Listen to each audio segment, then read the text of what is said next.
Eh bien, bonjour et merci d'être venu à cette conversation, à cet échange autour de la liberté de circulation et plus largement sur le thème de l'immigration et de l'exil que nous allons évoquer aujourd'hui à travers trois regards. Celui d'abord de Omar Youssef Suleiman, qui est un écrivain, journaliste syrien et poète qui vient de publier son dernier ouvrage chez Flammarion qui s'appelle Une chambre en exil.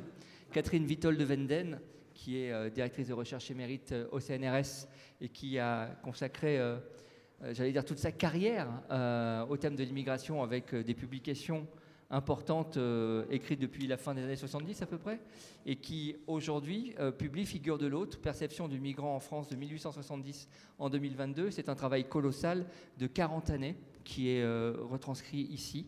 Et puis Camille Schmoll, Les damnés de la mer, qui est un très bel ouvrage aux éditions La Découverte.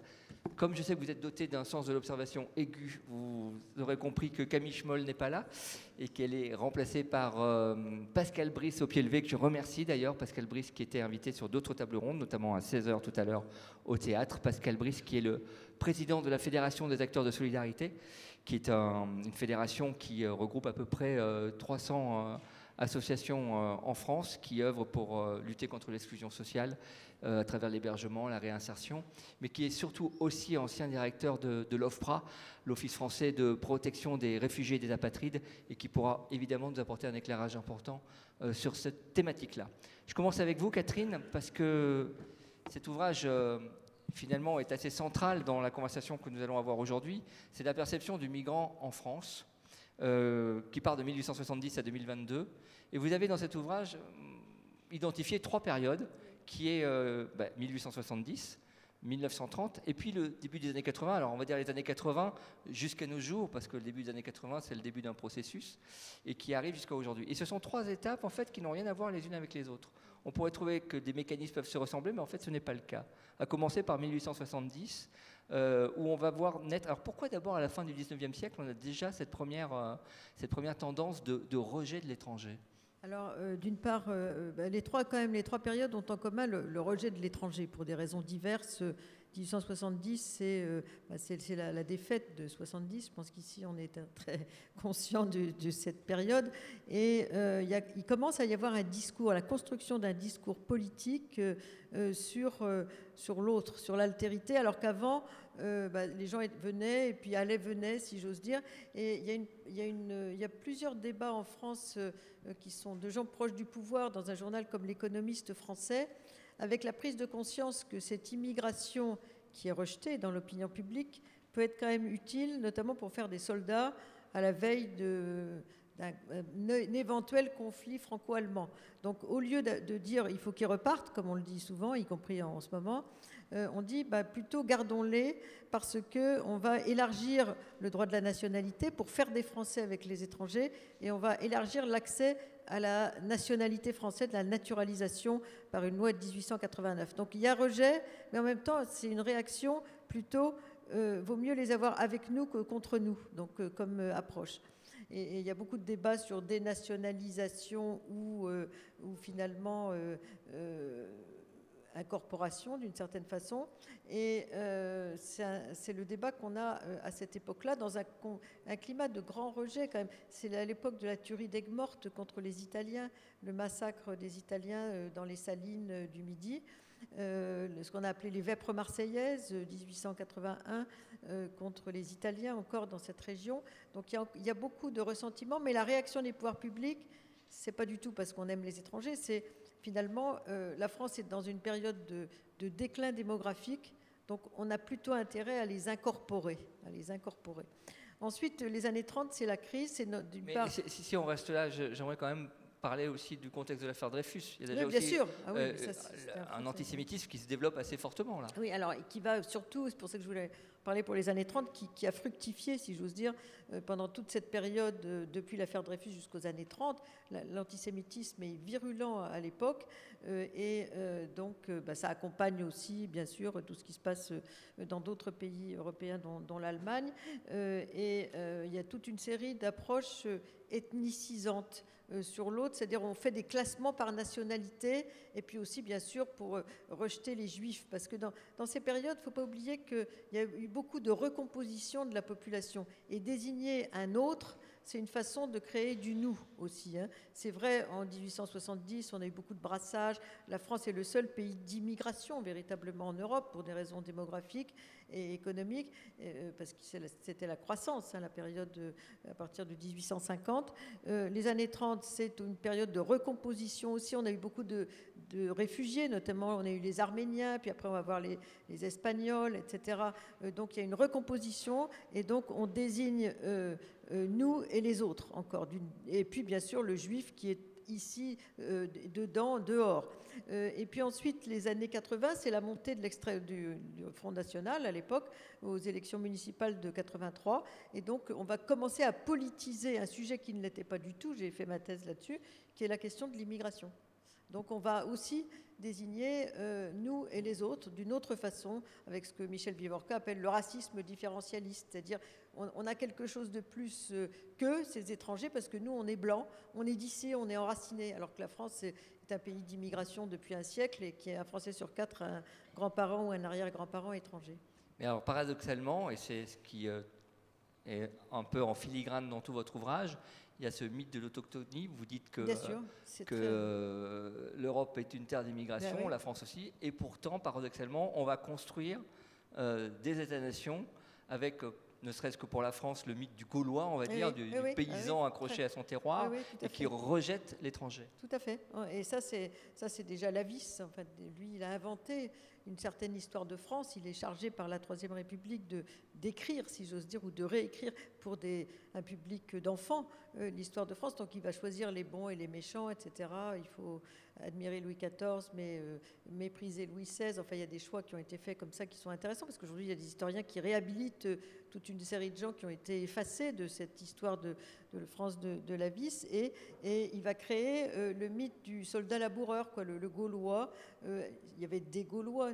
J'ai relu la guerre des Gaules. C'était des peuples, c'était pas un peuple uni, c'était très très complexe. Et donc on invente ce mythe du Gaulois qui est le mythe de l'enracinement, effectivement, qui va être repris par les partis d'extrême droite, La Terre, Maurice Barrès, Les Racines, etc., et qui aujourd'hui a beaucoup de succès. Le thème des racines, c'est un thème pas seulement porté par l'extrême droite. Il y a beaucoup de Français qui s'inventent des racines dans un pays issu très largement de l'immigration. On est le seul pays d'immigration sur le long terme par rapport aux autres pays européens, puisqu'on a commencé un siècle avant les autres à être un pays d'immigration. Mais les racines c'est un mythe. Moi, je suis en partie d'origine étrangère, donc souvent on me dit vous venez d'où, Et ça, c'est très fréquent en France, alors qu'on n'a pas de compte à rendre à qui que ce soit, mais avec l'idée que celui qui vient de quelque part, c'est très populaire, c'est très, disons, bien vu, si j'ose dire, de venir de quelque part, d'avoir des racines. Puis c'est le mythe républicain aussi. On a tous des origines très modestes, et puis on est monté très haut, ce qui est faux pour la plupart des Français, mais c'est un sujet très, très, très développé dans le mythe républicain, et donc dans cette histoire rurale de la France, telle qu'elle a été écrite à l'époque pour les collèges, peut-être même les livres d'école primaire. J'ai relu des livres d'école primaire, ce mythe du paysan enraciné. À l'époque, 75% des Français étaient ruraux aussi. Il y a aussi la peur de l'autre, qui est là aussi en filigrane, en fil rouge, en leitmotiv de 1870 à nos jours. C'est toujours la même histoire. Oui, exact. Depuis, ayant fini le livre, ce qui m'a frappé le plus, c'est la permanence des stéréotypes. Quelles que soient les nationalités, c'est presque toujours les mêmes stéréotypes. C'est-à-dire toujours le thème de l'invasion, le thème de la concurrence sur le marché du travail, tous ces thèmes, le risque socio-culturel, etc. C'est des thèmes qu'on avait déjà, même le terrorisme. À l'époque, à la fin du 19e siècle, il y a eu des anarchistes qui avaient commis quelques très gros méfaits et des meurtres. Et donc aujourd'hui, on parle des islamistes radicaux. Mais déjà, le thème de l'étranger dangereux est très présent pendant toutes les périodes, 1880, les années 30, encore aujourd'hui bien sûr, mais c'est toujours les mêmes thèmes qui reviennent, quelles que soient les nationalités. Parce que les Italiens, ils étaient affublés de critères de rejet qui sont ceux qu'on porte aujourd'hui aux Arabes, pour simplifier. D'ailleurs, vous citez, alors je ne sais plus quel chercheur, parce que c'est une mine de références biographiques, mais j'aime beaucoup l'expression, vous dites que finalement aujourd'hui on assiste plus à une radicalisation, Oui. une islamisation de la radicalité, Ça, c'est le débat plus entre qu'une Gilles radicalisation de l'islam. Tout à fait. Parce que finalement, les causes de la violence, on va toujours les trouver ailleurs. Tout à fait, parce que beaucoup de jeunes, moi j'ai un étudiant d'ailleurs qui maintenant a fait un livre là-dessus sur le djihadisme radical, qui est Yamin Setoul, qui vient de sortir un livre qui a eu petite notice dans Le Monde, donc il était très content. Il dit que la plupart des gens qui ne retournent pas, qui vont vers cet islam radical, et parfois qui sont allés en Syrie justement, eh bien c'est des gens qui ont des problèmes psychologiques. Il y a tout un ensemble psychologique, familial, etc., des fragilités qui font qu'ils recherchent la violence. Il les a interviewés en prison, etc. Il a fait un travail d'enquête formidable. Et donc, c'est des gens qui sans doute seraient allés vers d'autres formes de violence. Il y a une offre de violence selon les périodes qui est différente. Et ça aurait pu être les Brigades Rouges, Action Directe, les bandes Abadère, etc., dans les années 70-80. Et là, maintenant, l'offre, elle vient des sites islamistes radicaux. Donc, il y a une offre de violence. Ils vont aller là-dedans. Et souvent, ils découvrent l'islam qu'ils connaissaient très peu, en réalité, sauf de façon très superficielle. C'est des gens qui avaient un passé plutôt de petite délinquance, etc. Et là, il y a l'idée qu'on va se purifier, mais il y a surtout l'idée qu'on va faire la guerre. Et donc, ils disent, d'ailleurs, dans leurs entretiens, moi, j'aime la baston, j'y vais carrément, etc. Et donc, ça, c'est tout à fait intéressant. Donc, moi, je partage l'idée d'Olivier Roy à l'Institut européen de Florence, qui dit, plutôt qu'une radicalisation de l'islam, ce que dit plutôt Gilles Kepel, que je connais bien, en s'appuyant sur des textes divers, mais dans ce cas-là, on peut les trouver partout, dans toutes les religions ont leur forme de violence, ils disent, Olivier Roy, c'est plutôt une islamisation de la radicalité, c'est-à-dire que ces jeunes déstabilisés, qui sont une infime minorité, il ne faut pas oublier, ils trouvent dans l'islam une façon de justifier leur envie de violence. Alors, on va faire une parenthèse, puisqu'on est sur ce sujet-là, avec Omar, si ça ne vous ennuie pas. Omar, justement, je ne sais plus dans lequel de vos ouvrages, que ce soit Le Petit Terroriste, Le Dernier Syrien ou Une Chambre en exil, Les Trois chez Flammarion, à un moment, un de vos protagonistes parcourt le Coran pour voir où est écrit ce rapport à la violence. Le rapport entre le Coran et la violence ? Oui. Oui, justement, en fait, moi je ne suis pas d'accord quand on dit que la radicalisation, l'islamisation ou les islamistes, les frères musulmans n'ont rien à voir avec l'islam, et pas d'accord non plus quand on dit sont exactement l'islam. Et il faut toujours faire la différence, je pense, entre l'islam et les musulmans. Quand on critique l'islam en France, ça ne veut pas dire qu'on accuse presque 6 millions de personnes dits musulmanes, habitant en France, parce que rien n'unit ces gens. Voyez. Ce sont des cultures, des langues, des traditions, des références complètement différentes. Donc on ne peut pas dire qu'il y a un islam français et des musulmans de la France. D'ailleurs, ça c'est le mot avec lequel les frères musulmans jouent depuis des années. Et je pense que c'est très très dangereux. Réunir ces gens qui n'ont rien à voir à partager autour d'un seul mot qui s'appelle l'islam pour créer une nouvelle identité. S'appelle l'islam de la France ou des musulmans de la France afin de profiter des élections municipales qui sont à la mairie ou au département. Bon, ça c'est un sujet vraiment compliqué à traiter, c'est un long sujet. D'ailleurs, il y avait plusieurs enquêtes sur Tournons le Point sur le sujet, donc on a des preuves à quel point il y a certains maires, certaines préfectures en France sont corrompues avec ces islamistes, ces frères musulmans, qui profitent de la politique. Et ce n'est pas nouveau. Donc l'histoire des frères musulmans était toujours depuis les années 1920, la création des frères musulmans, comment ils étaient infiltrés dans la société en Égypte, et puis on profitait de la politique pour créer leur État islamique ou faire, repartir la gloire historique de calife, surtout après la chute de l'Empire ottoman. Par rapport au Coran, effectivement, malheureusement, on a jusqu'à aujourd'hui des versets coraniques qui invitent très, très clairement et publiquement à la haine et à la violence. Et ce n'est pas seulement le seul texte religieux qui appelle à la violence. C'est bon, non, effectivement, on a dans la Bible, dans plusieurs textes religieux, des versets radicaux, etc. Mais pourquoi on parle de Coran aujourd'hui? Parce que la différence entre ce texte et les autres, je ne suis pas spécialiste, je ne suis pas islamologue comme on dit, mais selon de mon éducation, dans ce milieu très radical, salafisme, mes parents rêvaient de faire le djihad en Afghanistan. Quand on habitait en Arabie Saoudite, mon père a laissé sa barbe pour ressembler beaucoup à Osama Ben Laden. Ma mère n'arrêtait pas de nous encourager, même quand on ne mangeait pas bien à la table. Elle disait que vous mangez bien, enfin que vous soyez fort comme Cheikh Osama. Il y avait une propagande de manipulation atroce, horrible, dans laquelle on a vécu durant les attentats de 11 septembre. 2001, tout à fait. Et à l'époque, j'avais 14 ans à peu près. Donc j'étais manipulé par rapport à ce discours et moi aussi, j'avais ce projet, j'avais ce grand rêve d'être djihadiste. Allez, même j'étudiais beaucoup à l'école pour avoir les meilleures notes, pour étudier plus tard l'architecture ou être un pilote juste pour bombarder des tours comme les 11 meurtriers ont fait aux États-Unis, pour aller plus tard au paradis. Donc je pense que les islamistes en général sont drogués par cette idée, aller au paradis. Il y a un roman très très important qui s'appelle Al-Mout, où il parle de Hassan Sobah. Voilà, les assassins. Magnifique. Là, il parle exactement quand on manipule les djihadistes.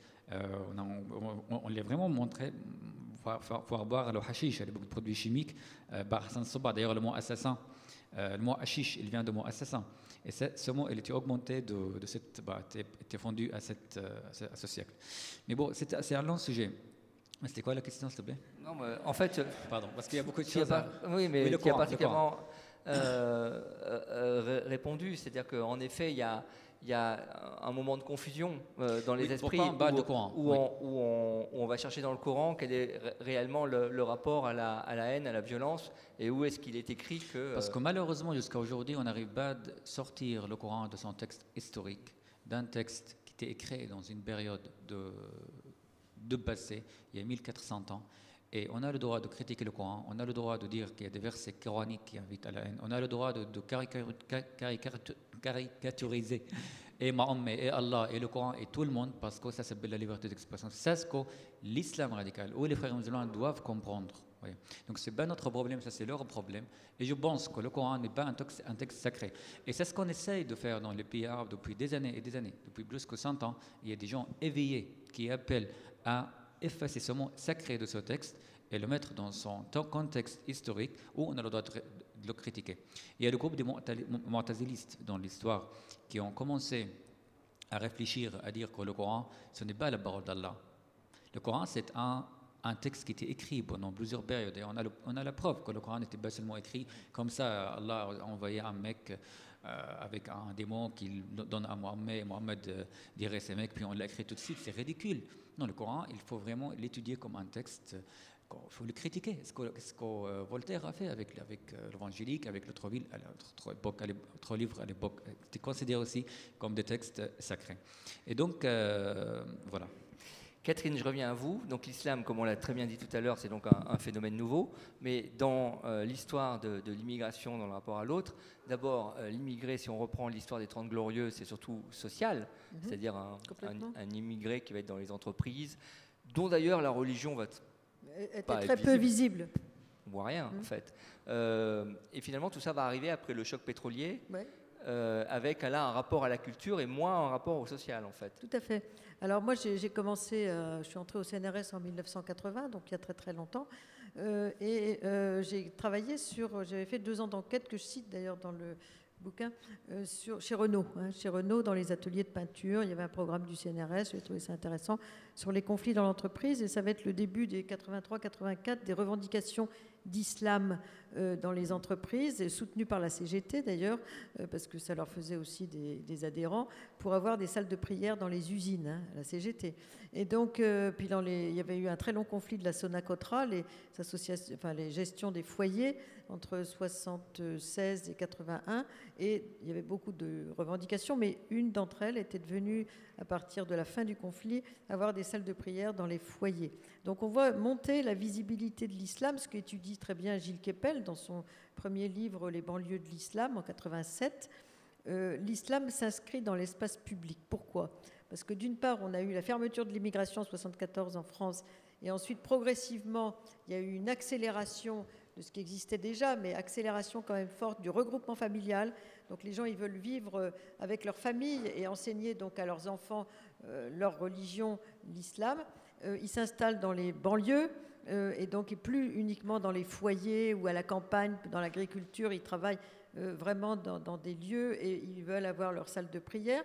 Et il y a une offre d'argent qui vient du Golfe, parce qu'il y a eu la crise pétrolière, enfin ce que nous on appelle la crise pétrolière, l'enrichissement de l'autre côté, et les pays du Golfe ont commencé à construire des mosquées dans des coins. Moi, j'y suis allée la première fois avec des amis, j'étais étudiante en Algérie, en Turquie en 1975. Il y avait déjà flambant neuf des mosquées dans des endroits hyper paumés, si j'ose dire.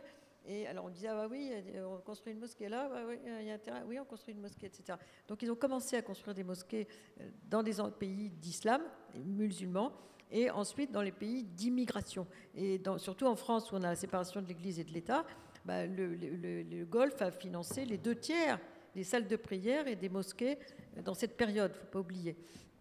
Et donc là, il y a une offre véritable, plus accompagnée de librairies musulmanes, de prêt-à-porter musulmans, de certaines impositions à ces associations financées par le Golfe, le port du foulard, etc. Mais ça, c'est quand même on vend des cassettes. Non, mais ça, c'est un élément déterminant, parce que c'est quelque chose de visible dans la société. La viande halal, les boucheries halal aussi. Avant, c'était le... C'était caché. Les gens étaient et puis c'était surtout l'immigré était surtout masculin. Oui, puis il était jeune. Il était jeune, il venait travailler, puis il y avait l'idée qu'il allait revenir chez lui. Là, il y a le regroupement familial avec des femmes qui arrivent voilées, et ça, c'est tout de suite visible et ça gêne. Souvent, elles se voilent sous l'influence aussi de certaines associations, des médersas, des écoles coraniques, etc. Et donc, il y a les boucheries halal prospèrent. Ça a été étudié par Bruno Etienne et Jocelyne Césari à Marseille, mais aussi à Paris. Et donc, on voit il y a une visibilité de l'islam qui s'inscrit dans le paysage urbain, dans les quartiers populaires, etc., dans les banlieues également. Donc ça, c'est un aspect nouveau. Et puis, il y a toute une série d'influences aussi, les frères musulmans dont on parlait tout à l'heure. On ressuscite toute une série de querelles qui existaient en Égypte, au Pakistan et dans quelques autres endroits dans le paysage migratoire français, mais aussi dans d'autres pays en Europe. Et donc, les choses changent complètement à la matière. Et dans cette période, donc, l'islam émerge dans le débat public. Moi, je ferai commencer ça à 83-84. Alors, vous avez parlé des Italiens, des Polonais, des Russes, puis le Maghreb dans les années 80, et puis une troisième forme un peu plus massivement, même si c'est difficile de découper comme ça en période, mais quand même, à partir des années 2000, l'Afrique subsaharienne via la Méditerranée avec tous les naufrages que l'on connaît. Pascal Brice, j'aimerais bien que vous donniez un peu la parole aussi, surtout sur ce chapitre-là, puisqu'en tant que président de l'OFPRA, l'Office français des protections des réfugiés apatrides, vous avez beaucoup travaillé sur cette question de la Méditerranée. Ça a été très difficile d'abord de maîtriser tous ces flux qui venaient de divers endroits, qui pouvaient fuir des guerres civiles, qui pouvaient fuir la misère, qui pouvaient fuir des situations familiales compliquées, et qui n'étaient pas forcément un rêve d'Europe au départ d'ailleurs. Souvent, les migrations étaient d'un pays africain à un autre, et petit à petit, on montait vers le nord. Quel regard vous avez apporté sur cette période-là ? Au fond, en écoutant Catherine et Omar, on voit bien ce que peut donner, et je crois qu'on le voit bien dans la région qui est la vôtre, et on le voit partout en France et dans d'autres pays, ce que peut donner l'arrivée de populations étrangères dans des sociétés fragilisées. C'est-à-dire fragilisées socialement, fragilisées culturellement. Et je ne sais pas ce qu'Omar en dirait, mais je trouvais ça très intéressant, Omar, quand vous décriviez ces discussions dans la famille autour du djihad en Afghanistan, du regard posé. Je crois qu'il ne faut pas oublier que depuis 40 ou 50 ans, nous vivons ce que j'appellerais un cycle intégriste, mais qui n'est pas propre au monde musulman. Il faut se souvenir de Ronald Reagan au début des années 80 aux États-Unis et la montée de l'évangélisme et la droite républicaine intégriste. Dans le monde juif, il y a aussi des aspects de cette nature. Donc on a affaire à des sociétés fragilisées socialement, et parce que Catherine le sait bien, ces phases de l'histoire de la société française sont aussi des phases de mondialisation de l'économie. qui frappe aussi d'ailleurs le monde arabe et musulman.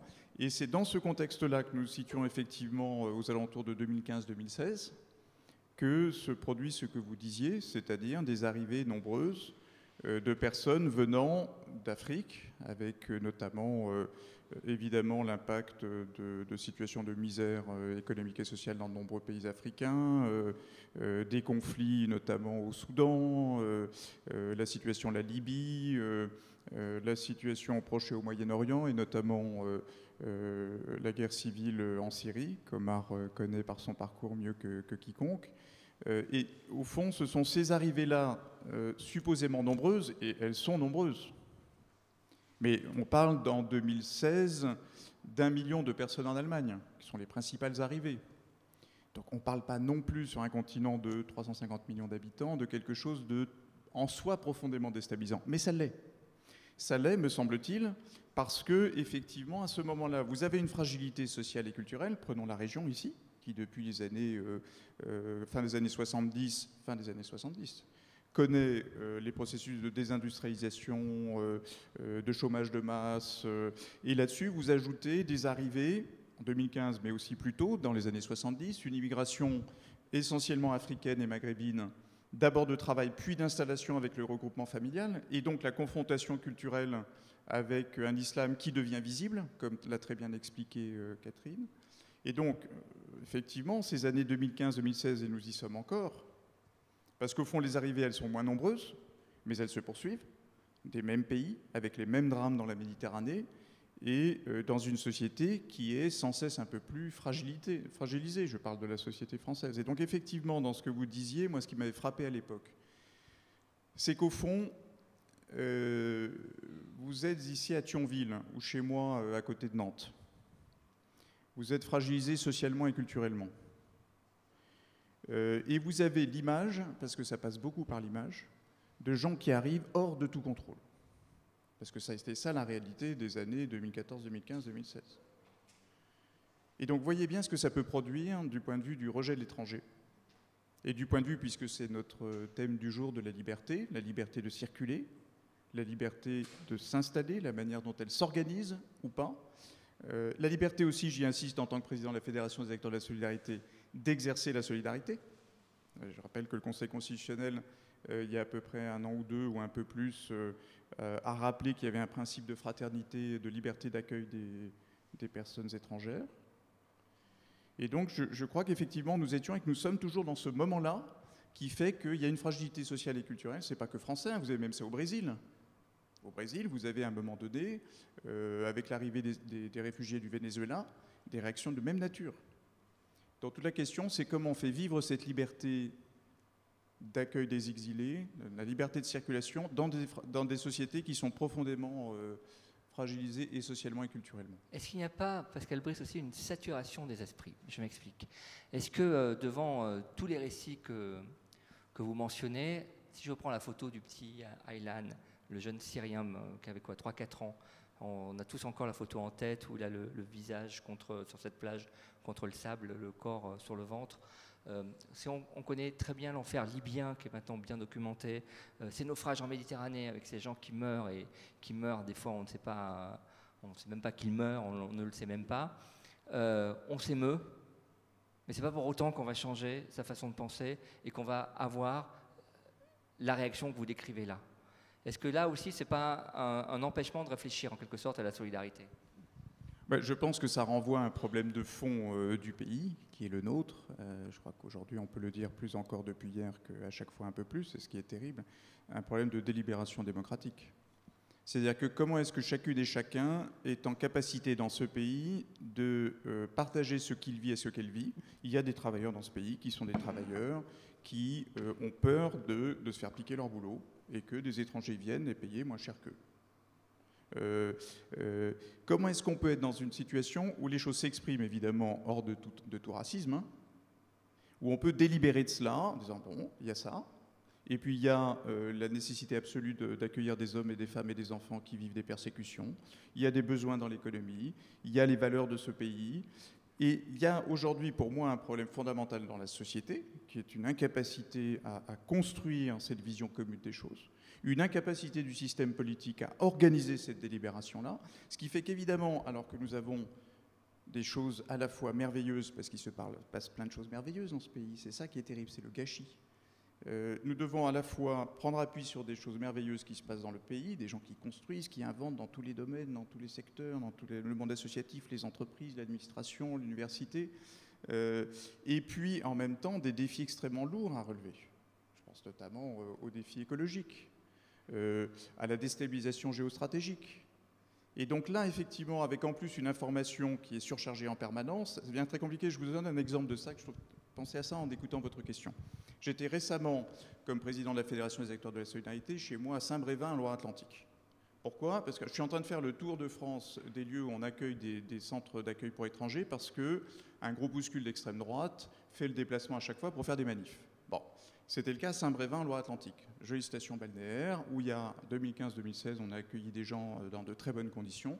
Et là, à nouveau, on installe accueil de personnes et ce groupuscule vient faire une manifestation. Et je participe le matin à une manifestation très tranquille de soutien à l'accueil des personnes. Au lendemain d'une décision du conseil municipal de la ville, toute tendance politique confondue, confirmant l'accueil de ce centre. Et je vois dans un journal le lendemain, Saint-Brévin déchiré par l'accueil des migrants. Ce qui n'est pas vrai. Parce que localement, vous avez des habitants qui sont prêts à accueillir, etc. Ce qui ne veut pas dire qu'il n'y en ait pas, et moi je ne fais la leçon de morale à personne, il n'y en ait pas qui se posent des questions, voire même qui soient inquiets. Mais pour vous dire qu'il y a une espèce de prisme qui fait que, très étrange, mais ça c'est aussi c'est votre métier, l'information, vous connaissez ça bien mieux que nous, ces mécanismes-là.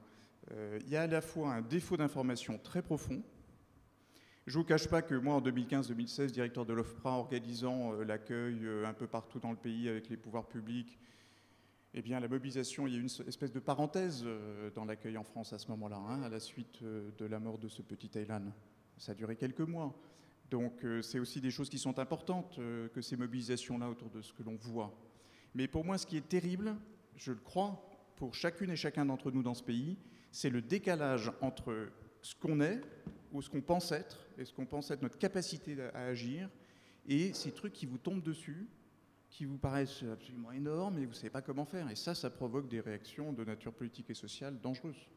Je reviens vers vous, Pascal Brice, mais je voudrais, puisqu'on était sur l'économie, Catherine Wittol-Vanden, vous avez tout un passage sur les idées reçues, et notamment sur l'économie. Et puis vous avez fait beaucoup d'interventions publiques également sur cette thématique-là, pour aller à... Vous entendiez beaucoup de contre-vérités lors de la campagne électorale de la présidentielle. Et il y a on va dire, dans la balance déficit-recette, les recettes publiques sont plus importantes que le déficit public sur l'immigration. Depuis toujours. Moi, ma première étude à laquelle j'avais participé comme apprenti-chercheur, c'était une étude sur les transferts de fonds des migrants. C'était d'ailleurs dirigé par Anicet Le Pors, qui à l'époque était la direction de la prévision, avant de devenir ensuite ministre de la fonction publique bien après. Et on avait fait une étude, mais très, très, très détaillée. Moi-même, j'avais 25 ans. On m'a dit, vous allez mener une enquête auprès de 2000 personnes. Alors moi, ça me paraissait pour la direction de la prévision. Donc il fallait que ce soit très, très bien millimétré comme construction de l'échantillon et tout.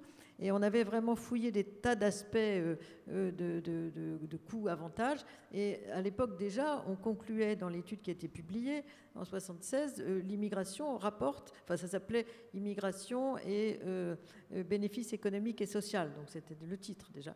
Et donc l'immigration rapporte plus qu'elle ne coûte en 1976. Ensuite, il y a eu plusieurs études de l'OCDE là-dessus, dont une en 1994 qui était dirigée par le prof avec qui je travaillais en 1976, qui était Georges Tapinos, qui montrait aussi que l'immigration rapportait beaucoup plus qu'elle ne coûtait partout. Hein. Mais le choix politique, et encore aujourd'hui, c'est le politique contre l'économie. Hein. L'Allemagne a fait l'inverse. Elle vient d'adopter une nouvelle loi sur l'immigration en 2022 qui est l'économie contre la politique. Et le résultat, c'est que l'extrême droite est en chute libre parce que les gens sont au travail. On applique la directive européenne sur l'accès au travail des demandeurs d'asile, ce qu'on ne fait souvent pas en France. Aujourd'hui, ils sont sur un discours démographique et économique, donc très dépolitisé. Alors qu'en France, on est sur le politique et le culturel. Le thème du grand remplacement, c'est du pseudo-culturelle pure, si j'ose dire, et bien sûr une contre-information pure. Et dans la très grande majorité des cas, ils postulent à des métiers peu qualifiés et dont Voilà. personne ne veut en France. Absolument. Et donc, ce que je constate quand même dans le livre, ce que je dis, c'est que le thème de la concurrence sur le marché du travail est en train de décliner à cause précisément des fameux métiers en tension, des besoins de main-d'œuvre, des zones qui se dépeuplent, du vieillissement de la population française également. Donc on parle moins de concurrence sur le marché du travail. Puis il y a aussi l'idée qu'il faut aussi accueillir les talents du monde entier. Donc on a fait des progrès en Europe et en France sur l'accueil des étudiants, etc. Donc le thème de la concurrence, c'était très fort du temps du monde ouvrier, mais c'est moins vrai aujourd'hui puisqu'il y a une très grande segmentation du marché du travail où chacun peut avoir sa place, y compris le migrant qui arrive. Un mot des aides sociales également. Le migrant ne vient pas pour la caisse primaire d'assurance maladie, il Non, vient pour gagner de l'argent. Voilà. Celui qui est venu à pied d'Afghanistan, il ne vient pas pour les prestations sociales. De toute façon, il n'en a aucune quand il arrive. Donc c'est complètement faux comme argument. Mais c'est très partagé dans l'administration. Là, je suis désolée pour mon voisin qui est un très haut fonctionnaire. Le thème de l'appel d'air est très fréquent, y compris surtout dans les préfectures. Donc l'idée que il y a un sous-préfet qui a répondu à une de mes étudiantes de master, plus il faut leur rendre l'accueil, la vie impossible pour qu'ils ne viennent plus. Dans le Nord-Pas-de-Calais, il a répondu ça. Donc leur rendre la vie impossible de la part d'un sous-préfet, comme discours. Donc aujourd'hui, l'appel d'air est très, très, très répandu. L'idée qu'il faut surtout tout leur refuser pour que, en fait, ce soit dissuasif. Or, ça fait 30 ans que ce n'est pas dissuasif. Donc on devrait en tirer les conséquences. Pascal Brice, donc je reviens vers vous sur cette idée donc je parlais de l'Afrique subsaharienne tout à l'heure, puisque vous étiez à l'OFPRA, donc vous avez évidemment géré tous les réfugiés, que ce soit les Syriens, les Afghans et tous les autres, mais quand même sur l'Afrique subsaharienne, qui est un moment important avec ces traversées en Méditerranée, qui ne vont pas s'arrêter. On l'a encore vu le week-end dernier, et encore un naufrage. Il va y avoir tout le problème de ce qu'on appelle les migrants de l'environnement, les réfugiés climatiques, appelons-les autrement si vous voulez. Mais bref, toute cette question-là, elle est encore aujourd'hui présente, elle est encore là demain. En tant que président de l'OFPRA, évidemment, ça a été une préoccupation première.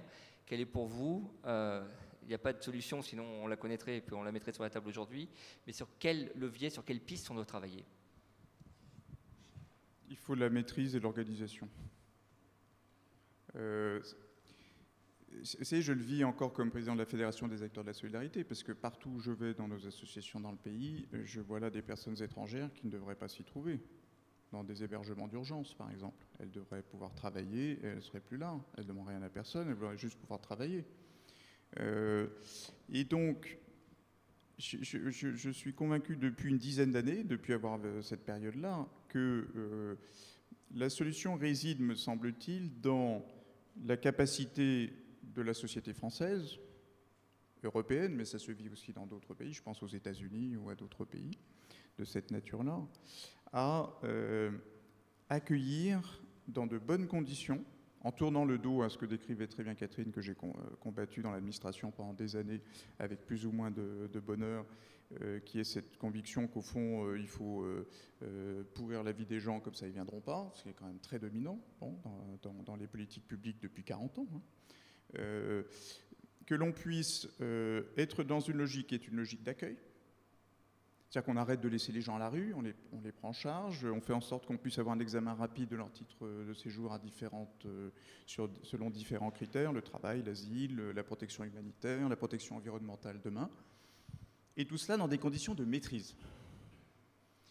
Et ça, je me permets d'y insister parce que je pense qu'encore une fois, si l'on est lucide sur l'état de la société et intransigeant sur les valeurs de liberté que nous défendons, eh bien, il nous faut pouvoir organiser cet accueil. Moi, je redis que la liberté de circulation, elle doit être absolue. La liberté d'installation, elle n'est pas absolue. Nous sommes dans un espace démocratique qui est celui de la société française, à certains égards la société européenne, qui a décidé librement, les citoyens et les citoyennes de ce pays, à travers leurs représentants, à travers l'histoire, ont décidé librement des conditions dans lesquelles elles veulent accueillir des étrangers. Pour l'asile, c'est la longue histoire de ce pays et des normes constitutionnelles qui protègent absolument l'asile. Pour le regroupement familial, ce sont nos engagements internationaux en la matière. Et donc tout ceci organise un cadre de volonté de la nation française pour accueillir. Et donc c'est dans ce cadre-là qu'il faut pouvoir accueillir de manière absolue. La réalité est tout autre. Si La on prend les réalité- décisions de l'Union européenne depuis le début des Bien années sûr. 90, on est plutôt sur un sécuritaire qui empêche la libre circulation. Alors, c'est pas tant sécuritaire, parce que moi je suis le premier des sécuritaires. Vous savez, quand vous avez été directeur de l'OFPRA au moment des attentats de 2015, je suis le premier des sécuritaires. Mais c'est pas sécuritaire, c'est dissuasif et faussement dissuasif. C'est cette idée que rappelait Catherine, qu'on va pourrir la vie des gens, ils ne viendront pas. Et qui non seulement porte atteinte à la dignité des personnes, Omar pourrait parler des parcours des personnes aussi, bien mieux que nous. Non seulement à la dignité des hommes et des femmes, travailleurs sociaux et bénévoles qui les accompagnent dans les associations, mais même les agents des préfectures. Mais non seulement c'est une atteinte à la dignité, mais ça sème le désordre. Le désordre, c'est-à-dire celles et ceux, les ministres de l'Intérieur qui jouent des muscles en disant je vais tous les remettre dehors, qui en sont incapables, qui se faisant d'ailleurs au passage maintenant en plus plantent les entreprises françaises, ils sèment le désordre. Donc je redis, et pour le coup, moi, j'ai la prétention immense de vous dire que la solution existe. On l'a d'ailleurs écrit avec quelques praticiens et praticiennes il y a 4 ou 5 ans. Ces solutions, elles existent pour peu que l'on soit intransigeant sur les valeurs de ce pays, la République, que l'on soit dans l'accueil, mais qu'on soit aussi lucide sur ce qui travaille la société. Et les solutions pour être dans l'accueil dans de bonnes conditions, elles existent, on les a pratiquées. Elles sont à portée de la main. Simplement, il faut pour ça qu'on soit dans des formes de délibération politique et de capacité de la société à être autre chose que dans l'éructation et dans l'affrontement permanent. Donc, c'est un peu compliqué, mais je pense que les solutions existent. En tout cas, Comme l'approche vous de la remplacez Camille Schmoll au pied levé, je n'ai pas eu la chance, j'allais dire, ou l'occasion de lire sur le fil d'asile que vous avez publié chez Fayard. Que raconte ce texte, en fait? C'est justement vos idées sur la question que vous venez de développer là? Et en fait, c'est même bien mieux que des idées, c'est ce que nous avons fait.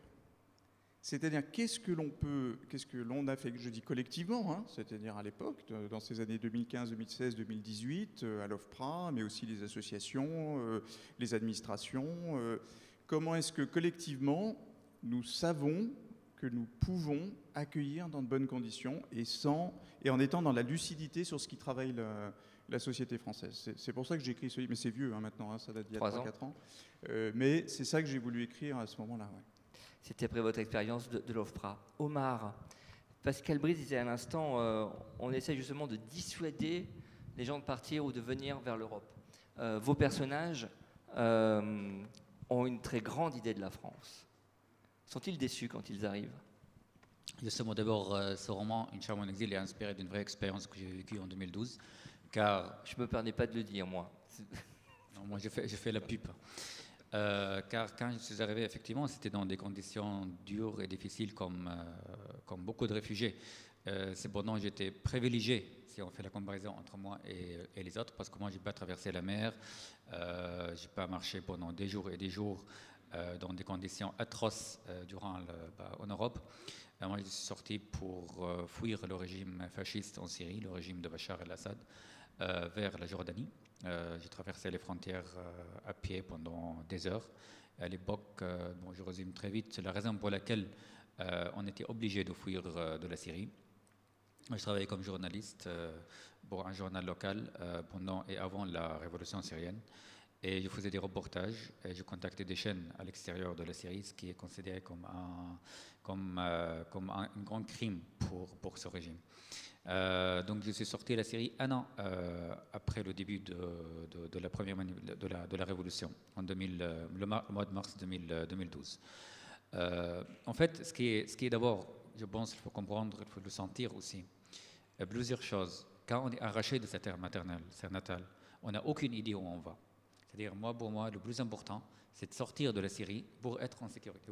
Oui, mais vous avez quand même une idée de ce qu'était la France. Et cette idée était-elle conforme? Justement, c'était plus tard. D'abord, je suis allé en Jordanie juste pour être en sécurité, c'est-à-dire gagner sa sécurité, qui est la première raison pour laquelle on quitte tout, et sa famille, et ses amis, et sa maison, et même ses affaires. C'est-à-dire, on décide, et le lendemain, on doit partir à pied. Ce qui est paradoxal là-dedans aussi, c'est que pendant ce chemin entre un petit village au sud de Daraa, c'est une ville au sud de la Syrie, et la Jordanie, on marche c'était pendant la nuit, et à n'importe quel moment, on pourrait être tué, parce qu'il y avait des radars qui appartiennent à la police syrienne. Il y avait même un poste de commissariat juste à côté. Ils pouvaient tirer contre nous si on faisait le moindre bruit. Une fois qu'on traverse les frontières, qu'il n'y a rien du tout, qu'il y a un câble sur la terre, on est en sécurité. Et à ce moment-là, on se demande qu'est-ce que c'est l'exil et qu'est-ce que c'est le pays. Arrivons en Jordanie. Là, je pense que c'est utile à le dire comment le sentiment change.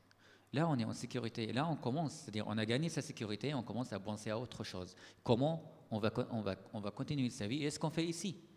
Qu'est-ce que je fais en Jordanie? Jusqu'à quand je vais rester? Ce sont des grandes questions à répondre. Plus tard, j'ai passé une période des jours et des jours dans un camp pour les réfugiés syriens, dans des conditions difficiles, bien sûr. En sortant de ce camp, je suis allé à Amman, la capitale de la Jordanie, et là-bas, j'ai réservé dans un hôtel avec un nom d'un Jordanien. Ce n'est pas mon propre nom, parce que j'avais peur d'être suivi par les services de renseignement syriens. Je ne raconte pas dans ce livre, c'est dans un autre qui s'appelle Le Petit Terroriste. Il est en poche, il est là. Mais je ne vais pas tout raconter comme ça, ils achètent le bouquin. Vous savez, les migrants, ils viennent pour les frics, ça n'a rien à voir avec... c'est mon cas. Enfin. Et donc, arrivant, quand je suis sorti, il y avait une erreur d'ailleurs à l'hôtel. La police jordanienne, il vient à l'hôtel, il m'arrête, il me torture pendant un moment parce que l'accueil, ils ont vu qu'un Syrien qui est monté dans la chambre et c'était un Jordan qui a réservé la chambre. Et malheureusement, la police au Proche-Orient sont tous pareils, ils nous arrêtent, ils nous torturent, puis ils disent nous sommes désolés, c'est une erreur. Donc, une fois libéré, là, je commençais à repenser à la sécurité, d'être en sécurité. Donc, je vais où? J'avais plusieurs choix. D'ailleurs, je ne parlais aucun mot en français ni en allemand. J'avais l'Allemagne, parce que j'avais un ami qui avait été à Berlin, qui avait des contacts avec l'ambassade extérieure allemande. Et je me suis dit, mais qu'est-ce que je fais en Allemagne? J'ignore la langue, j'ignore le système, je connaissais personne.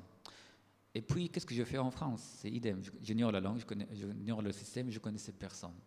Mais il y a toujours, là, on commence à privilégier le pays, le territoire où on va. Alors, j'ai privilégié la France pour plusieurs raisons. D'abord, peut-être parce que j'aime beaucoup le croissant, mais ça n'a rien à voir. C'est vrai, j'adore le croissant. Ouais. Et aussi, j'avais lu la littérature française en arabe quand j'étais adolescent, bien plus tard, après l'Arabie Saoudite. J'avais lu Paul Éluard, Aragon, et ces figures françaises. Et c'est ça l'image de la France à l'étranger. On parlait de la fragilité, c'est une autre période. Mais je vais reparler très brièvement de fragilité très vite. Parce que c'est un sujet très très intéressant. Arrivé en France, quand on le découvre, on le sent en tant réfugié. Et donc c'était ça la France. Et d'ailleurs, il y a toujours le cliché, vous voyez, quand on parle d'un pays étranger, quand on dit la France au Proche-Orient, on pense effectivement c'est relatif, ça dépend de la classe sociale, mais on pense au Paul Éluard, on pense à Rimbaud, on pense à Aragon, on pense les films qu'on avait vus dans les années 60-70, on pense à Dalida, on pense au Tour Eiffel, la lumière, le théâtre, la musique, le parfum, le fromage, le vin, tout ce que vous voulez, tout le paradis français. Et donc c'était ça l'image. Et moi j'avais de la chance parce que l'ambassadrice française était très sympa, on a fait un long entretien, et le lendemain j'étais à Paris, à la réserve de l'avion, j'arrive à Paris. Et là j'avais l'impression que le problème est fini. C'est bon, non, il a commencé. Pourquoi? Parce qu'arrivant en France, je n'ai pas trouvé ni Paul Éluard, ni Aragon, ni tous ces... C'est moi, je trouvais RERB à Paris, en sortant de l'aéroport d'Orly, qui m'attendait, où tout le monde courait dans tous les sens. Je ne savais pas pourquoi il courait. Et depuis, je cours comment, mais je ne savais pas pourquoi non plus, j'avoue. En fait, ce qui est paradoxal là-dedans, loin de clichés, mais c'est l'arrachement de sa terre natale. C'était un temps condamné à la perte, celle de la famille, de ses amis, de son environnement, et de tomber dans un nouveau système qui n'a rien à voir avec celui du Proche-Orient, celui de la simplicité et de la solidarité sociale entre les gens dans l'absence de l'État. Ici, on a une autre culture tellement loin qui est construite sur l'individualisme et les grandes entreprises. Ce n'est pas une critique, mais c'est un système différent. Donc, comment on doit s'adapter? Et c'est ça, le mot le plus important dans tout ce discours pour moi, c'est l'intégration. Comment je pourrais être intégré dans ce nouveau pays? Alors, pardon. Non, mais non, mais garde le micro. Par rapport à Catherine qui ne cesse de raconter justement la porosité du nous contre les autres, est-ce que vous l'avez ressenti? Voilà, grave, je l'ai senti tout le temps. Je le sentais tout le temps. D'abord, il y avait le barrière le bleu de Brésil, ça s'appelle la langue française. Comment je pouvais apprendre cette langue? Je passais tout le temps, mon temps, entre les papiers administratifs, qui est tellement kafkaïen, Pascal parlait tout à l'heure, Catherine aussi, et entre la préfecture, l'OFPRA. D'ailleurs, Pascal était le directeur de l'OFPRA en 2012, c'est marrant, parce qu'on vient de parler tout à l'heure. Et à l'époque, j'étais migrant, j'étais réfugié, je ne connaissais rien. Et là, on parlait comme des compatriotes. Moi, j'ai obtenu la nationalité française il y a 1 an et quelques. Je suis tellement ému de faire cette table ronde avec vous, Pascal, vraiment. C'est un honneur. Et je n'ai jamais imaginé à l'époque qu'un jour je ferais un table ronde avec vous, vous voyez, par exemple, en parlant en français, en plus. Bref. Et donc, par rapport aux papiers administratifs, ça retombe dans la fragilité quand vous parlez. C'est très important. Quand on dit en français, la nature a l'horreur de vide, ce qui est tellement vrai. J'habitais 7 ans dans la banlieue, où j'étais entouré par des... Bon, on sait ce que c'est la banlieue. J'étais à Bobigny, je raconte là-dedans, entre les vendeurs de hashish, les imams. Et ce qui était paradoxal dans cette ville, qui a la préfecture, et juste devant, il y a les vendeurs de hashish, et juste devant, il y avait une mosquée. Une ville surréaliste, très très inspirante pour écrire.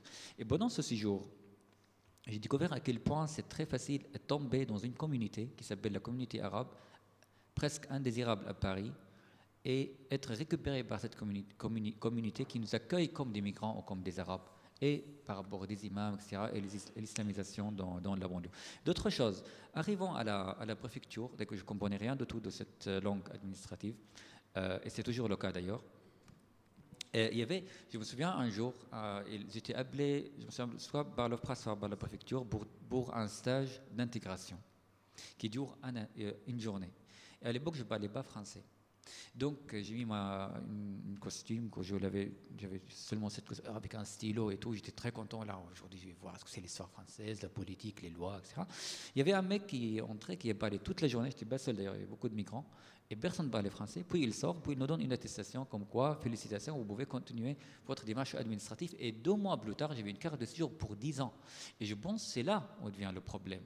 C'est-à-dire, comme vous avez dit, c'est très intéressant. C'est-à-dire, le droit aux facilités, l'arrivée, c'est obligatoire, mais l'installation ou l'intégration n'est pas obligatoire.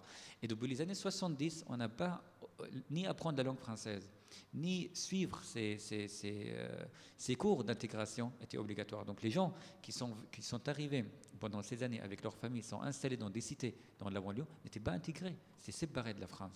Et aujourd'hui, avec la 3e génération, on vit encore avec ce problème. Oui, pardon.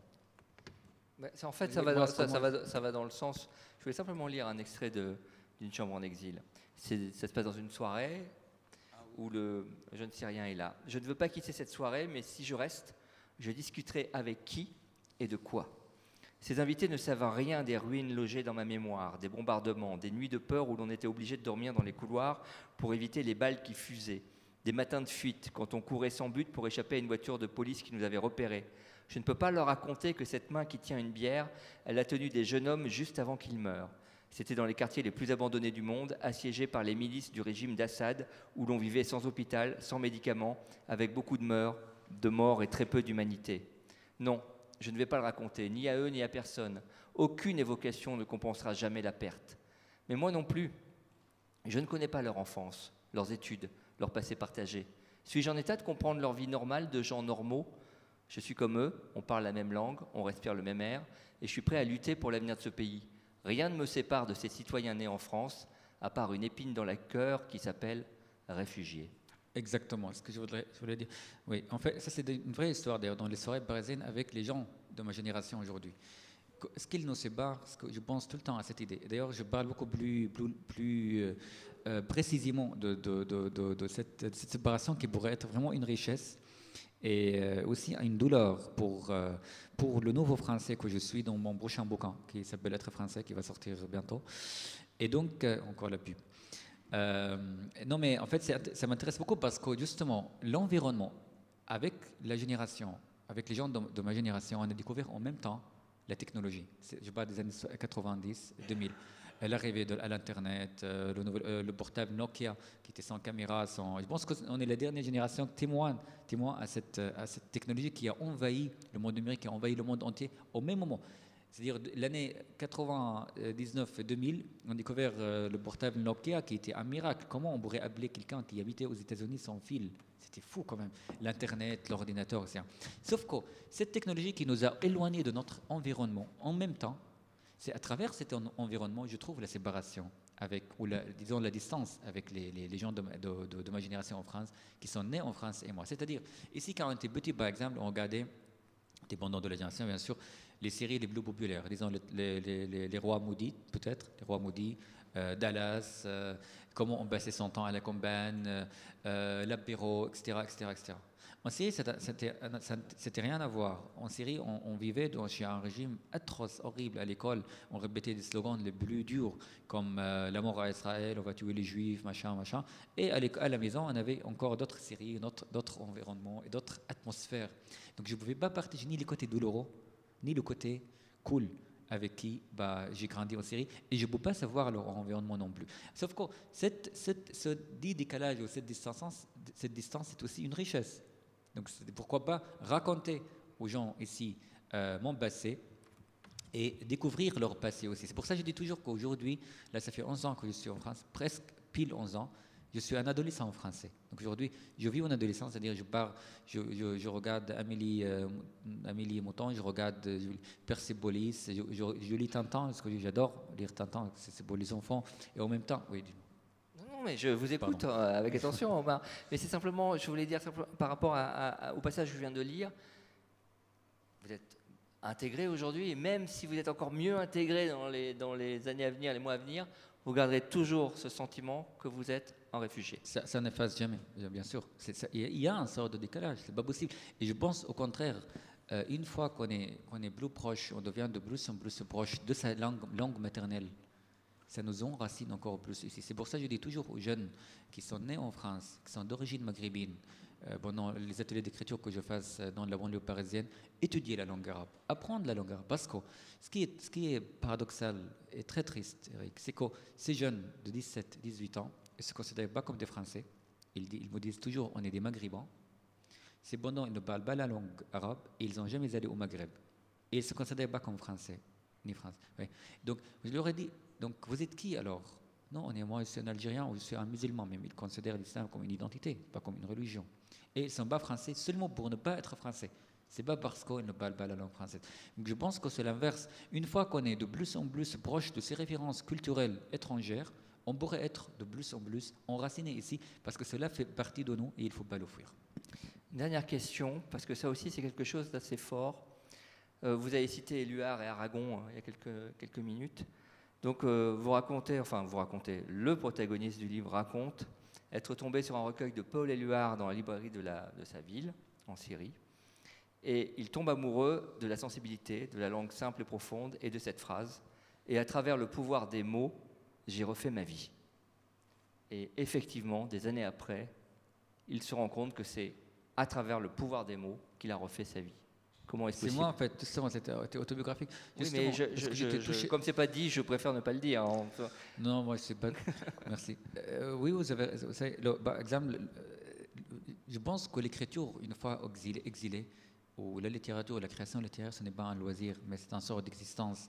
C'est une solution pour tisser le vide, c'est une solution pour guérir cette distance horrible. C'est comme si on sort des parties des ruines, parce que je dis toujours qu'on est sorti de la guerre, mais la guerre n'est pas sortie de nous-mêmes. Donc la seule manière pour trouver une solution, trouver l'équilibre avec le monde qui nous entoure, ou diminuer cette distance qui grandit dans le cœur tous les jours. Moi, ça fait 11 ans, par exemple, je ne suis jamais rentré en Syrie, je ne peux pas rentrer, toute ma famille sont là-bas, depuis je ne l'ai jamais vu. Et il y a une distance, et il y a une Syrie qui est là-bas, qui est actuellement là-bas, et il y a une autre Syrie qui est dans ma mémoire, qui n'a rien à voir avec la Syrie d'aujourd'hui. Donc même quand je rentre en Syrie, je serai toujours un exilé, d'une manière ou d'une autre. Et aujourd'hui, je suis français, mais j'ai aussi un côté syrien. Oui. Donc pour diminuer ce décalage horrible qui grandit tous les jours, personnellement, c'est la création littéraire comme un pont entre. Et c'est ça ce qui nous rend aussi encore plus tolérants. Donc les mots, ils ont effectivement un pouvoir, mais un pouvoir toujours positif. Enfin, une dernière question, un dernier passage, parce que justement, ça fait partie des contre-vérités contre lesquelles Catherine Witold de Wanden lutte dans son travail de recherche. C'est une conversation avec avec Saïd, qui est dans la... Non, avec l'imam qui est en banlieue parisienne, et qui dit ceci: depuis Napoléon, l'homme blanc européen a occupé l'Afrique du Nord, le Moyen-Orient et a découpé les pays musulmans comme une galette. Il nous a interdit de vivre selon nos principes islamistes, de choisir notre pouvoir.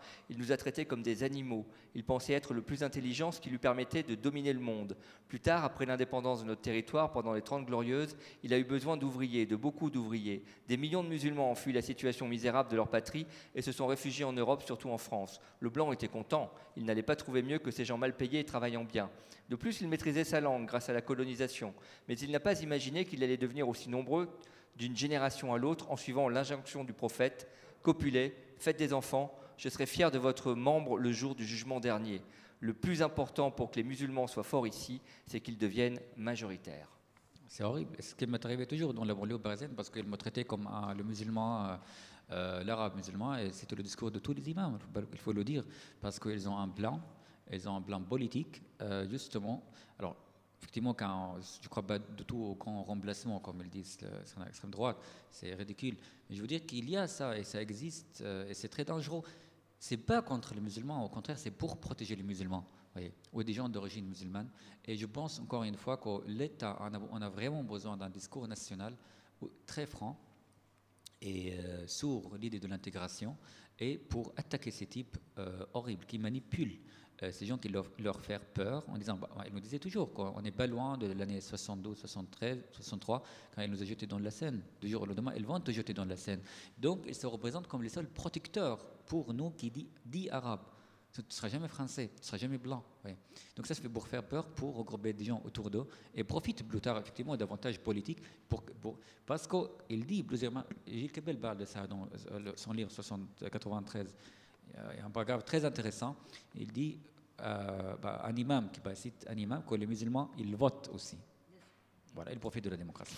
Et donc, Catherine, quand vous entendez ce passage-là, ce qui sont des réalités, puisque ce sont des propos tenus par des imams, quelle est votre réaction? Ça jette de la confusion encore plus, évidemment. Oui, alors en même temps, il ne faut pas oublier que dans les pays d'islam, et aujourd'hui dans les populations de culture musulmane, ce que dira un démographe comme Hervé Lebras, c'est quand même qu'on a une réduction considérable de la natalité. Aujourd'hui, le taux de natalité sur la rive sud de la Méditerranée, en dehors de l'Égypte, c'est 2,5 enfants par femme, quels que soient les hauts et les bas de la montée de l'islam identitaire, pour ne pas dire plus, dans tous ces pays, et notamment en Syrie. Donc en fait, il n'y a pas de lien entre l'islam qui se radicalise et le nombre d'enfants. Oui.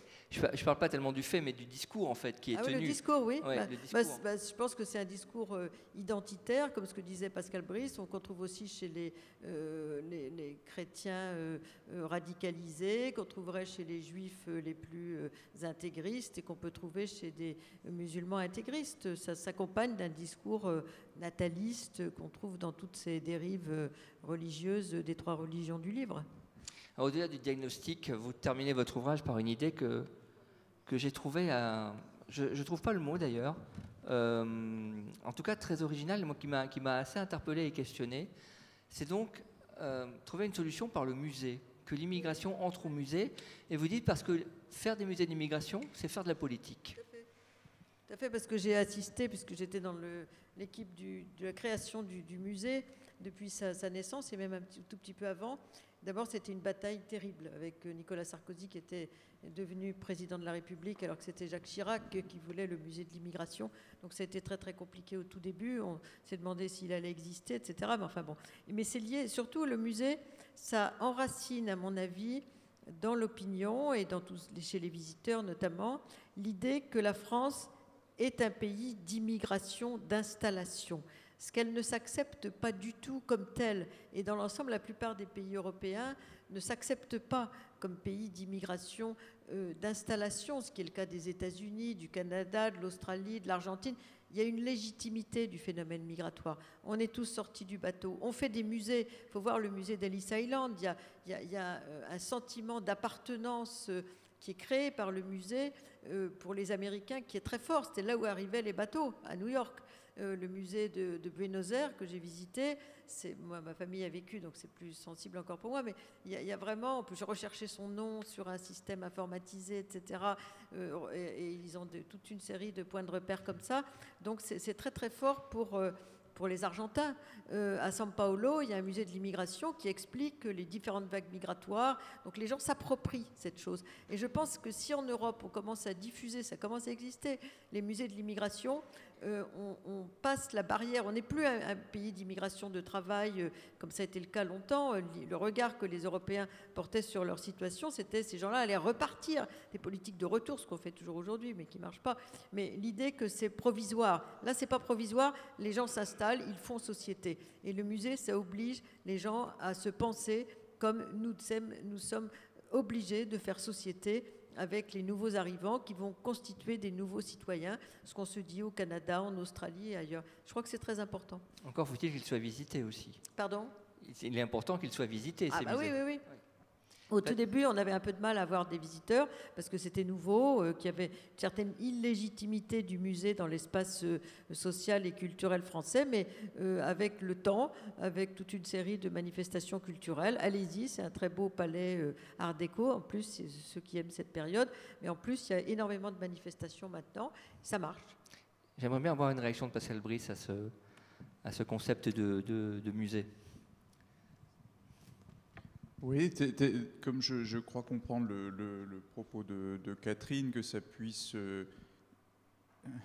j'allais dire, se banaliser dans la mémoire collective. Hein. Je souris un peu en utilisant ce terme de banaliser parce que j'ai pas mal de discussions avec beaucoup de gens sur l'histoire de l'invisibilisation des étrangers et des migrants.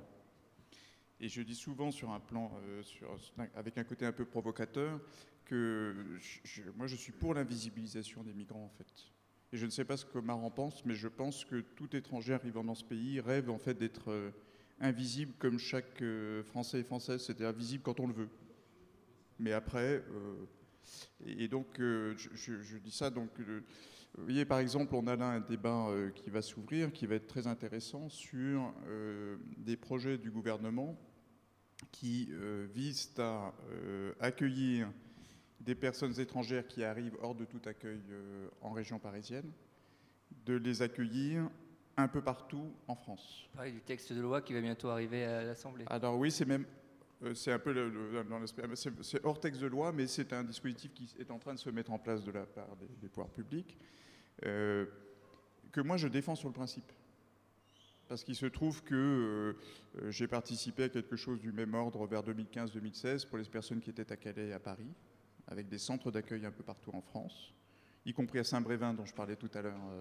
Et donc, dès lors que c'est fait dans des conditions d'accueil respectueuses de tout le monde, d'abord des personnes étrangères qui arrivent à Paris et qu'on ne dit pas, bon, vous montez dans le bus puis on vous racontera après ce qui se passe, mais qu'on prend le temps de partager, d'expliquer que ce sera mieux dans une autre région française qu'à Paris où il y a une incapacité à accueillir les gens convenablement et où à l'arrivée sur place, des choses sont faites de manière là encore digne, respectueuse, avec des possibilités de suivre des formations, de faire autre chose que d'assister à un soi-disant séminaire d'intégration. On vous parle en français dans une langue que vous ne connaissez pas, que sous ces conditions-là, c'est une bonne chose. Pourquoi je dis ça ? Parce que certaines et certains peuvent avoir le réflexe de se dire en fait, c'est une atteinte à la liberté de circulation. En fait, on fait en sorte que les personnes qui arrivent à Paris soient orientées ailleurs.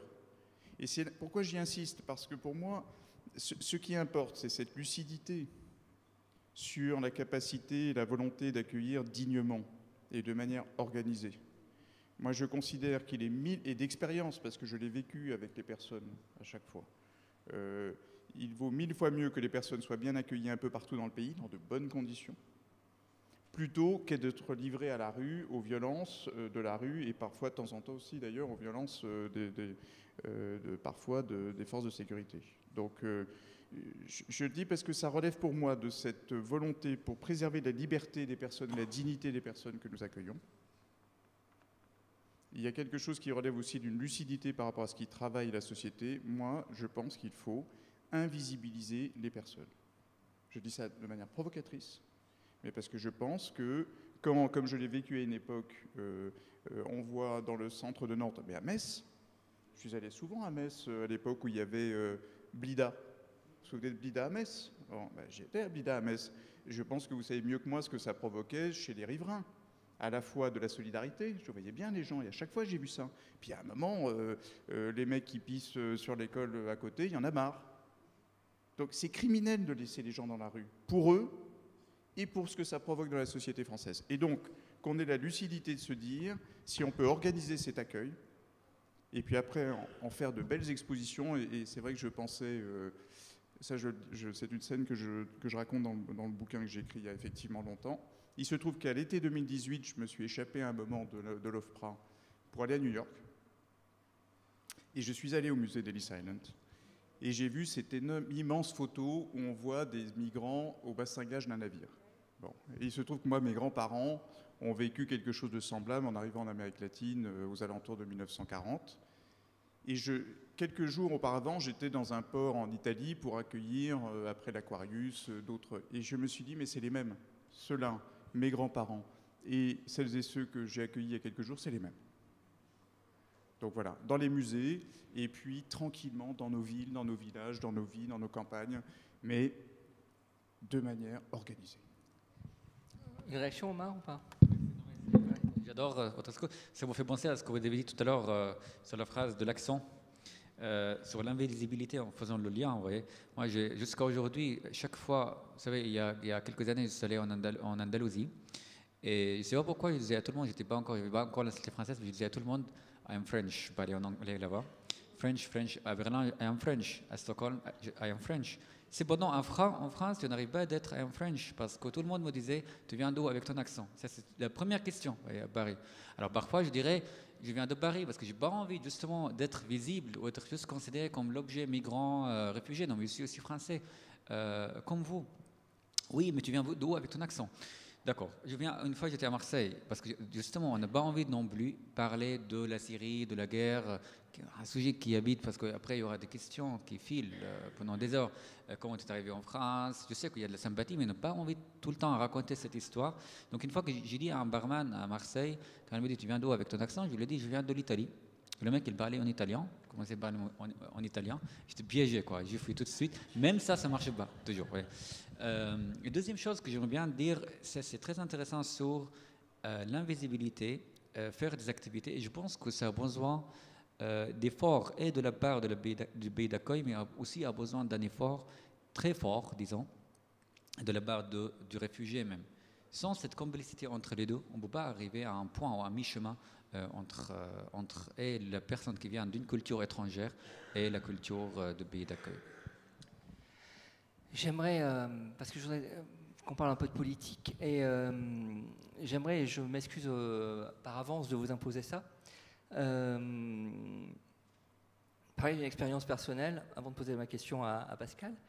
Tu parlais tout à l'heure des parcours compliqués de migration, et c'est vrai que si on prend le cas de l'Afrique subsaharienne, de ceux qui vivent l'enfer libyen avec les corps et les esprits détruits, qui sont réduits à l'état de bêtes, qui n'ont qu'une seule envie de survivre, parfois même pas, la mort ne leur fait plus peur, ils sont mis de force dans des bateaux qui doivent traverser la Méditerranée, ils coulent dans des conditions horribles, il y a des gens qui sont séparés, ils arrivent en Europe dans des camps où ils sont enfermés, enfin bref.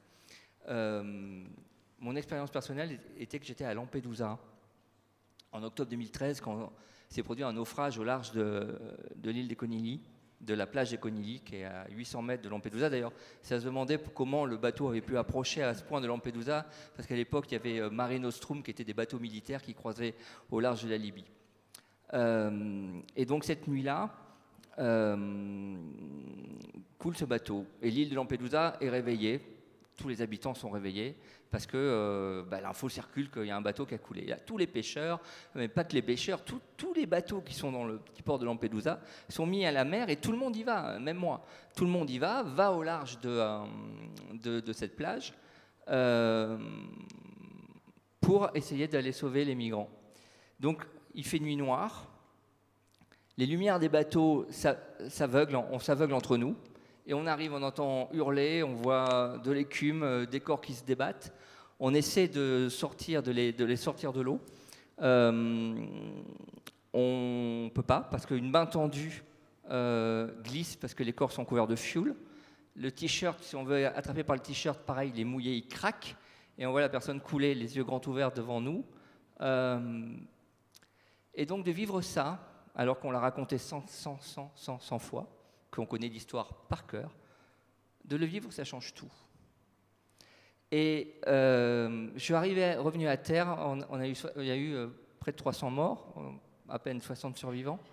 Et j'étais incapable de faire mon métier de journaliste et de le raconter, parce que je trouvais ça tellement dérisoire. Et depuis que je suis rentré en France avec cette histoire, je suis incapable d'avoir un raisonnement intellectuel sur le sujet. Et donc la question que j'avais envie de poser, parce que je suis incapable d'y répondre, c'est quand j'entends tous les débats politiques, tous les textes de loi qui sortent, est-ce que la réponse passe par le politique aujourd'hui ? Je fais référence justement à ce texte de loi et je me tourne vers vous, Pascal Brice, parce que aux fonctionnaires d'État. Est-ce que la réponse, elle passe par un débat politique ? Ah bah, c'est pas rien comme question. Oui, au sens fondamental du terme, non au sens du système politique français actuel. Oui, c'est une réponse de nature politique au sens où ça engage la vie collective dans la société française, et même européenne d'ailleurs. Et que donc il y a une réponse politique à ça, mais politique au sens fondamental, y compris, comme nous le disait très bien Catherine, à l'allemande, en intégrant dans le politique la survie économique du pays. Parce que moi, je veux dire, je suis en train de mobiliser des patrons un peu partout. Vous savez bien, on ne peut pas mettre les pieds dans une boulangerie sans qu'on vous dise « j'arrive plus à recruter, je voudrais pouvoir avoir des étrangers, etc. » Donc, c'est politique. C'est politique parce que l'accueil des étrangers, encore une fois, c'est un acte de volonté de la nation française. Et moi, je vais vous dire, au risque de ne pas être forcément bien compris, donc je vais essayer d'être précis dans mes propos. Je pense qu'un certain nombre de Français, dans ce domaine-là, comme dans beaucoup d'autres, ont un sentiment d'impuissance et de perte de décision démocratique. Et moi, je dis aux Français et aux Françaises, si vous vous réfugiez dans le racisme, vous nous trouverez les uns et les autres devant vous et contre vous. Mais il faut que nous puissions reprendre ce chemin qui veut que accueillir des étrangers, c'est une décision de la nation. À travers les politiques qui sont menées, à travers ses engagements internationaux, à travers sa constitution, etc. etc. Donc ça, c'est fondamentalement politique. Le problème, et je pense que c'est ce que vous visez, Eric, dans votre question, c'est que comme cela, comme sur tout le reste, je considère que le système, ça fait 30 ans que je le pratique à la fois comme militant politique très longtemps, puis militant associatif, comme haut fonctionnaire. Je considère que le système politique français, les appareils politiques français sont totalement incapables de répondre à cela comme à tout le reste.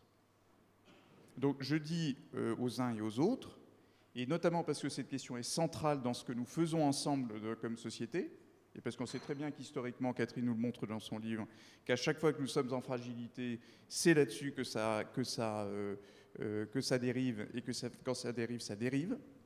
Et c'est à chacune et chacun d'entre nous de prendre maintenant nos responsabilités et de rétablir les conditions d'un débat politique dans ce pays, notamment sur cette question-là. Et je vais vous le dire, si on ne le fait pas, mais vous le savez bien dans cette région comme dans quelques autres, on sait très bien ce qui va se passer. Donc oui, c'est une réponse politique, mais pas dans le système politique actuel, même si, comme président de la Fédération des acteurs de la solidarité, je fais tout, 24 heures sur 24, pour que ce projet de loi immigration-asile qui arrive au Parlement apporte quelque chose de positif, ce que, étrangement, je n'exclus pas totalement, notamment sur l'accès au travail, dont parlait Catherine tout à l'heure. Mais fondamentalement, ce système politique, regardez l'Assemblée nationale hier.